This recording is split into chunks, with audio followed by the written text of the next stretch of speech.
আমরা আমাদের তৈরিকৃত সাইটকে কিভাবে গুগল ড্রাইভে আপলোড করতে পারি সেই বিষয়টা আজকে আমরা দেখব। তো আমরা কেন গুগল ড্রাইভকে বেছে নেব? তো তার একটা অন্যতম কারণ হচ্ছে যে আগে আমরা ড্রপবক্সে আমাদের সাইট আপলোড করতে পারতাম, কিন্তু আপাতত ড্রপবক্সের ফ্রি সার্ভিসটা বন্ধ আছে। তাছাড়া ড্রপবক্স আমাদেরকে 2 GB ফ্রি সার্ভিস দিত, যে ফ্রি স্পেস আমরা ইউজ করতে পারতাম ড্রপবক্সে, কিন্তু গুগল ড্রাইভে আমরা 15 GB ফ্রি স্পেস ইউজ করতে পারবো। আচ্ছা, যাই হোক, তো আমরা আমাদের কাজ শুরু করে দিই।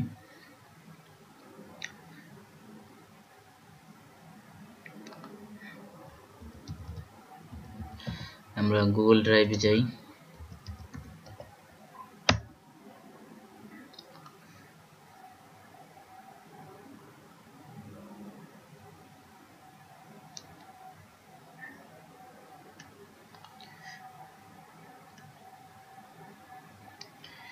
তারপরে আমরা আমাদের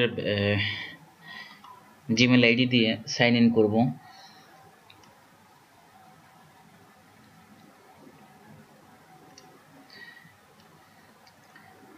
সাইন ইন করার পর আমাদের যেটা করতে হবে, আমাদের একটা নতুন একটা ফোল্ডার ক্রিয়েট করতে হবে। আমরা ক্রিয়েটে যাব এবং ফোল্ডারে ক্লিক করব। দেন আমরা এখন গুগল আন্ডারস্কোর ড্রাইভ নামে একটা ফোল্ডার নিলাম, ফোল্ডার ক্রিয়েট করলাম। তারপরে আমরা আমাদের ফোল্ডারটাকে সিলেক্ট করব। সিলেক্ট করে আমরা শেয়ারে ক্লিক করব, change public on the web select করে সেভ প্রেস করব, ডান। তো আমরা এখন এটাকে পাবলিকলি অ্যাক্সেস করতে পারবো। তো সেজন্য আমরা আমাদের ফোল্ডারে ক্লিক করলাম। তারপর আমরা এখান থেকে আপলোডে ক্লিক করব, ফাইলস।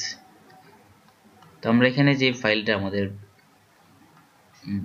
হার্ড ড্রাইভ থেকে আমরা সিলেক্ট করে দেব। তো আমি আমার এখানে যে ফাইলগুলো আপলোড করব সেটা সিলেক্ট করে আপলোড এন্ড শেয়ার। আমাদের ফাইলগুলো আপলোড হচ্ছে। আপলোড হওয়ার পর উপরে আমাদের ইউআরএল এ খেয়াল করুন, ফোল্ডার্স স্ল্যাশ আমাদের আইডি। তো আমরা এই আইডিটা এখান থেকে পিক করে নেব, কপি করে নিলাম। দেন আমরা নতুন একটা ট্যাব ওপেন করব, ওপেন করে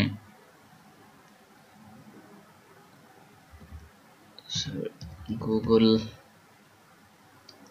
ড্রাইভ .com/host/ আমাদের আইডিটা আমরা পেস্ট করে দেব। পেস্ট করে দিয়ে আমরা এন্টার প্রেস করলে আমরা আমাদের প্রজেক্টটা দেখতে পাবো। যেমন আমি এখানে একটা আমার মেনু তৈরি করেছি, যেখানে এই যে দেখুন বিফোর আফটার এর ইউজ আছে, এবং এটা কিন্তু কোনো ইমেজ ইউজ করিনি আমি। এটা একটা মেগা মেনু তৈরি করা হয়েছে, যেটা টোটালি CSS3 ইউজ করে, HTML CSS3 যে সুডো এলিমেন্টগুলো আছে সেগুলো ইউজ করে। তাহলে যাই হোক, যেটা বলছিলাম যে এভাবেই আমরা আমাদের সাইটকে, আমরা আমাদের তৈরি ওয়েবসাইটকে গুগল ড্রাইভ আপলোড করতে পারি। এখান থেকে আমরা যদি আমাদের ইউআরএলটা নিয়ে কপি করে নিয়ে আমরা আমাদের যে কোনো আমাদের ফেসবুক অথবা যে কোনো ইয়েতে আমরা এটাকে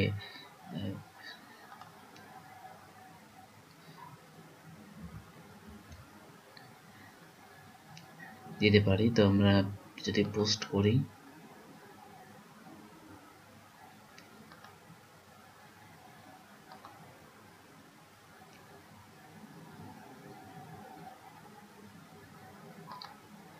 সরি আমার ফেসবুকে একটু সমস্যা হচ্ছে।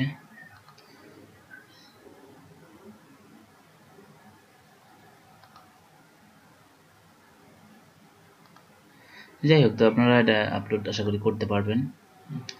আমাদের এখান থেকে শুধুমাত্র ইউআরএলটা আপনারা আপনাদের ব্রাউজারে বা যে কোনো শেয়ার করতে পারবেন। তাহলে আপনারা আশা করি বুঝতে পেরেছেন কিভাবে গুগল ড্রাইভে ওয়েবসাইট বা সাইট আপলোড করতে হয়। তো আজকের টিউটোরিয়াল এই পর্যন্তই। ধন্যবাদ।